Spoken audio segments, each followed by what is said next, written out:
মধ্যপ্রাচ্যে Iran Israel উত্তেজনার প্রভাবে বিশ্ববাজারে জ্বালানি তেলের অস্থিরতা দেখা দিয়েছে। এই সংকটের মধ্যে স্বস্তির খবর দিয়েছে চট্টগ্রাম বন্দর কর্তৃপক্ষ। তরলীকৃত প্রাকৃতিক গ্যাস, এলএনজি, এলপিজি ও গ্যাস অয়েল নিয়ে চট্টগ্রাম বন্দরে অবস্থান করছে 4টি বিশাল জাহাজ।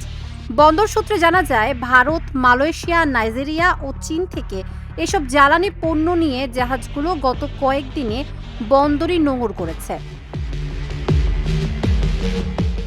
এলপিজিবাহী গ্যাস চ্যালেঞ্জার গত 31 মার্চ এসে বর্তমানে ভাটিয়ারি এলাকায় অবস্থান করছে।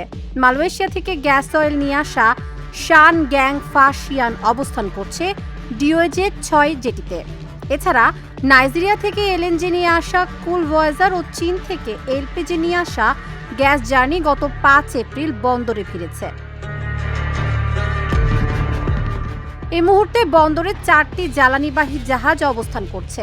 দেশে জ্বালানি তেলের সরবরাহ স্বাভাবিক রাখা ও বিদ্যুৎ উৎপাদন সচল রাখতেই এসব জ্বালানি পণ্য দ্রুত খালাসে অগ্রাধিকার দেওয়া হচ্ছে।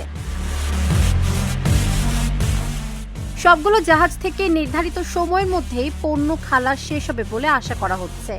এর ফলে দেশের জ্বালানি সংকটে স্বস্তি ফিরবে বলে মনে করছেন সংশ্লিষ্টরা। তাবাসসুম সিদ্দিকী, ঢাকা জার্নাল।